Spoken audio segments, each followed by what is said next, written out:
अगर आप किसी भी संख्या के इकाई के अंक ज्ञात करने में आपको परेशानी हो रही है, प्रश्न वहाँ पे एग्जाम में आप प्रश्न नहीं कर पा रहे हैं, तो इस वीडियो को देखने के बाद आप किसी भी संख्या के इकाई का अंक बता पाएंगे अगर जो वो संख्याएं गुणन में लिखी हैं, और कितनी भी संख्याएं लिखी हो आप चुटकियों में उसका आंसर बता पाएंगे। ठीक है, जरा सा भी समय नहीं लगेगा। किसी भी गुणनखंड, किसी भी प्रकार की संख्या हो, सभी में इकाई का अंक अगर जो पूछा गया है तो आप यूँ समझ लीजिए चुटकियों में आंसर कर पाएंगे। ठीक है, तो बस आपको ध्यान से सुनना है जो भी मैं बताऊँगा उसको, तो ध्यान रखिएगा। और इस वीडियो के अंत में मैं आपको एक इम्पॉर्टेंट बात बताने वाला हूँ जो कि आपके एग्ज़ाम के पर्सपेक्टिव से बहुत ही इम्पॉर्टेंट है। तो सबसे पहले ध्यान रखिएगा कि जो भी गुणनखंड में संख्या दी है, मान लो यहाँ पे ये एक सवाल है जिसमें हमको आंसर बताना है कि कितना आएगा, तो जब भी इकाई का अंक पूछा है ना तो सबसे बाद में ही अंक आने वाला है। तो आपको क्या करना है कि एक ही अंक को हमेशा पकड़ के रखना है। जैसे यहाँ पे हमने 7 को पकड़ा, आगे क्या लिखा है हमें मतलब ही नहीं, इसकी गुणा करी इससे, पीछे वाली संख्या तो 7 एकम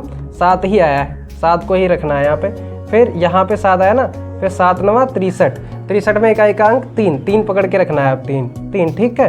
3 की गुणा 4 से करी तो 3 चक्कू 12, 12 में कितना अंक आया है लास्ट में 2, तो हमारा आंसर क्या हो जाएगा 2। आंसर बस हो गया, आंसर तुरंत। अब किसी भी प्रकार की संख्या दी हो, बस आपको लास्ट का अंक पकड़ के चलना है और उस जो भी अंक आता जाए, 2 अंकों का जैसे ही आए पहली संख्या छोड़ देनी है हमेशा लास्ट। जैसे हमने गुणा किया, जैसे 12 और 72 यहाँ पे लिखा हुआ था, मान लो 27 लिखा है, हमने जैसे इसकी गुणा करी 2 सती 14, तो 14 आया ना गुणा करने पे, इसको छोड़ देना है, लास्ट के अंक को पकड़ के रखना है। मान लो यहाँ पे 34 लिखा हुआ था, 4 चक्कू 16, तो 16 का पहला अंक छोड़ देना है, लास्ट का पकड़ के रखना है। फिर यहाँ पे मान लो लिखा हुआ था 92, तो 6 दूनी 12, 12 है, इसका एक छोड़ देना, 2 पकड़ के रखना है। यहाँ पे मान लो लिखा हुआ था 88, गुणा किया 2 8 16, 16 है, एक अंक छोड़ देना है, तो जो लास्ट में बचेगा वो क्या होगा, उसके इकाई का अंक होगा।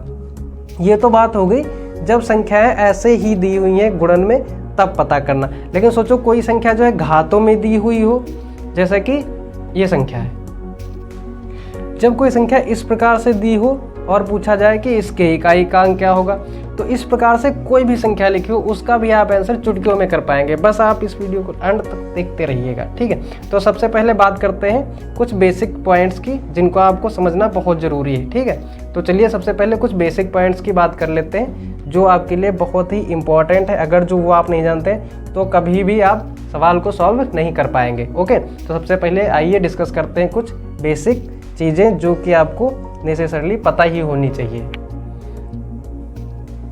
जैसा कि आप ऊपर वाली संख्या में देख पा रहे होंगे, इसमें लास्ट की संख्या क्या है, 6 है, जिसकी घात ये दी हुई है। तो देखो सभी संख्याएं हैं जिसमें लास्ट की संख्याएं क्या हो सकती हैं, 1 से लेकर के 9 तक की संख्याएं ही किसी भी संख्या में आएंगी। 0 से प्रारंभ करें तो 0 1 2 3 4 5 6 7 8 9, तो 9 तक की संख्याएं आएंगी, उन्हीं के आधार पे हम इन नियमों को पढ़ेंगे। तो देखिए सबसे पहले यहाँ पे देखेंगे सबसे लास्ट में क्या है, 6 है। तो देखो अगर जो आप ये संख्या याद कर लेते हैं, कितनी है 0 156, कितनी 0 156, तो इसमें कोई भी चेंजेस नहीं होगा, चाहे उसकी घात कुछ भी क्यों ना लिखी हो, जब बशर्ते बस 0 ना हो ना घात। ठीक है, जैसे x की घात 0 आपको पता होना चाहिए क्या होता है, x की घात 0 का मान 1 होता है। ठीक, और x की घात इनफाइनाइट हो तो इनफाइनाइट आएगा, और अपरिभाषित, ये 3 पदों को छोड़ दें, फिर इसकी घात तुम कुछ भी लिख लो, 6 के आगे चाहे कोई संख्या लगा लो क्योंकि हमको इकाई का अंक ही बताना है, और इसकी घात कुछ भी कर लो तुम, 11 50 कुछ भी लिख लो, आंसर हमेशा क्या आएगा, 6 ही आएगा। क्यों 6 ही आएगा, देखो जैसे मैं आपसे कहूँ कि 6 की गुणा आपको 1 से करनी है, उत्तर क्या मिलेगा 6। मैं कहूँ 6 की गुणा 2 से करनी है, आपको उत्तर क्या मिलेगा 12, 6 दूनी 12। तो यहाँ पे गुणन में तो चेंज हो रहा है, लेकिन अगर जो यही गुणा आपको स्क्वायर में करना हो, मान लो 6 की घात 1 है, फिर 6 की घात 2 है, फिर 6 की घात 3 है, अब यहाँ पे आप पाएंगे 6 का आंसर 6, यहाँ पे 6 का आंसर 6 गुणे 6 मतलब 36, 36 का इकाई का अंक 6। यहाँ पे जब आप गुणा करेंगे 3 बार, 6 छक 36 छक्का 216।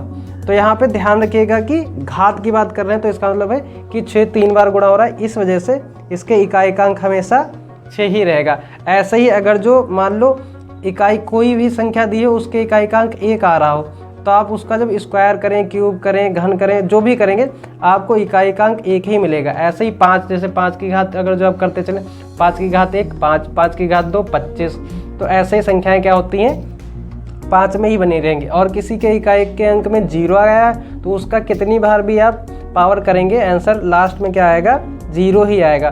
तो अब आपको यहाँ पे ये 4 संख्याएं पता चल गई कि इनकी घात चाहे कुछ भी लिखी हो, आपको डरने की ज़रूरत नहीं, बस देखते ही आंसर कर देंगे। तो इस ऊपर वाले का आंसर क्या होगा, इकाई का अंक 6, खत्म। ठीक, ऐसा ही अगर जो ये मान लो 576 की जगह 571 होता तो आंसर क्या होता, 1, खत्म। ठीक, तो ये 4 संख्याएं हो गई। अब हमारे पास कितनी संख्याएं रह गई हैं, 6, उनकी बात करते हैं। अब देखिए, अब बात करते हैं, हमारा दूसरा नियम है 4 और 9 के लिए। जब इकाई का अंक क्या हो, 4 या 9 हो, संख्या की यहाँ पे घात को नहीं देख रहे हैं, ठीक है, इकाई के किसके अंक को देख रहे हैं, आधार को देख रहे हैं। आधार में इकाई का अंक क्या है, 4 है। ऊपर वाली संख्या को ध्यान में नहीं रखना है अभी के लिए, बस हमने देखा कि यहाँ पे 4 है या 9 हो, तब आप क्या करेंगे। तो जब 4 या 9 लिखा हो ना, तो ऊपर की घात को पकड़ना है आपको। जैसे 429 को पकड़ना है और इसके गुणनखंड करने हैं, जिसको आपको गुणनखंड काहे में करना है, 2a प्लस b में। गुणनखंड काहे में करने हैं, 2a प्लस b में। कैसे, अभी बस पेशेंस रखिएगा, ये जानना आपके लिए बहुत ज़रूरी है, वरना कभी भी आप इन सवालों को गलत कर देंगे, ठीक है। तो यहाँ पे घात क्या है में करेंगे, इसकी 2a प्लस b में घात को कन्वर्ट करेंगे और आप पाएंगे कि जब गुणनखंड कोई भी संख्या हो, 4 की घात 2n जब बना लेंगे ना, तो इसका इकाई का अंक हमेशा 6 आएगा। और 9 की घात अगर जो 2n बना लेंगे तो इसका इकाई का अंक हमेशा 1 आएगा। क्यों 1 आएगा, देखो, जैसे 4 की घात अगर जो 2 हो तो 4 चक्कू 16, इकाई का अंक हमेशा 6 आएगा। 4 की घात अगर जो 2 के गुणन में ही होनी चाहिए, 2 3 6, मान लो 6 हो तब भी इसका गुणन क्या आएगा, इकाई का अंक 6 ही आएगा। तो इसीलिए यहाँ पे हमने इसकी घात को काहे में कन्वर्ट किया है, 2n में। आप इसका फार्मूला कन्वर्ट करके 3n में भी बना सकते हैं, ठीक है। तो वो 3n में जब आप अगर जो बनाएंगे तो 4 की घात 3 करके देखिए, तो 4 चक्कू 16 चक्कू 64, तो इकाई का अंक क्या आएगा, 4 आएगा। जब 3n करेंगे तो 4 आएगा। इसीलिए इस फॉर्मूले को कभी कभी बच्चे कंफ्यूज कर जाते हैं। पता चला किसी टीचर से पढ़ा, उसने कहा कि 2a प्लस b में घात बनानी है, एग्जाम में ध्यान नहीं दिया और जो उसके गुणनखंड बना दीजिए वो 3a प्लस b में बना दिए, तो उत्तर गलत हो जाएगा। हमने क्या कहा है, घात को आपको 2a प्लस b में बनाना है। तो इस वाली घात को पकड़ना है 429। जब आप इसके गुणनखंड करेंगे तो 2 में अगर जो इसको हम तोड़ें तो 2 से जब भाग करेंगे तो 214 आ जाएगा यहाँ पे, क्योंकि वो हो जाएगा 428, ठीक। और इसमें 1 जोड़ दें तो हमारा आंसर 429 आ जाएगा। अब यहाँ पे हमको क्या करना है, इकाई का अंक जो था, इकाई का अंक ध्यान रखिएगा, इकाई का अंक, इसकी घात क्या है, 2 गुणे 214 प्लस 1। अब प्लस 1 को हमने क्या कहा है, घातें की घातें जो है गुणे में अगर जो क्या हो तो घातें जुड़ जाती हैं। गुणे में कैसी घातें जुड़ जाती हैं, तो यहाँ पे ध्यान रखिएगा। इसको हम लिख सकते हैं 4 की घात 2 गुणे 214 गुणे 4 की घात 1। तो यहाँ पे हमने अभी बताया कि कितना आएगा आंसर, 4 की घात जब आप 2n करेंगे तो आपका आंसर आएगा 6। तो यहाँ पे आंसर क्या आ जाएगा, 6, और गुणे 4 से करेंगे तो 4 छंग 24। तो इकाई का अंक आपका क्या आएगा उत्तर में, 4, ठीक है। इकाई का अंक क्या आएगा, 4 आएगा। आप इसको ऐसे करके देखिएगा। मान लीजिए उदाहरण के लिए एक संख्या है जो है 5 9 2 4, जिसकी घात है 16।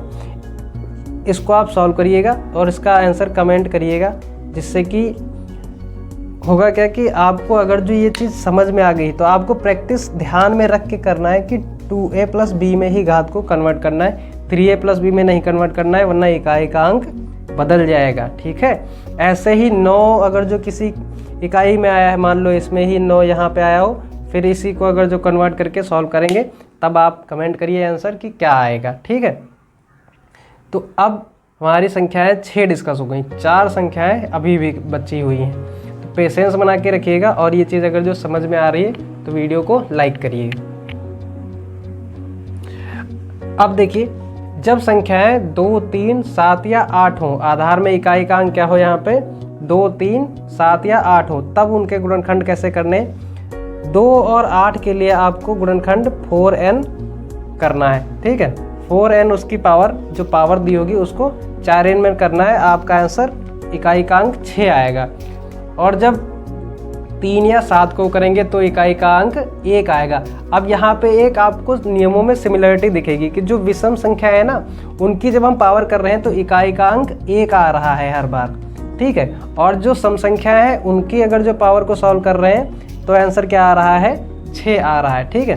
तो इस बात से भी आप इनको डिफरेंशिएट कर सकते हैं या नियम को इस प्रकार से भी आप ध्यान में रख सकते हैं। अब उदाहरण के लिए मान लीजिए 572 की घात 443 है, इसमें हमको इकाई का अंक बताना है। तो इसमें हम 2 को रखेंगे और घात 4 की घात 2 की घात 443 है, तो यहाँ पे 443 को हम गुणनखंड में लिखेंगे 443। इसके अगर जो हम गुणनखंड करें तो देखो इसको लिख सकते हैं 110 गुणे 4 प्लस 3, ये कितना हो जाएगा 440 प्लस 3।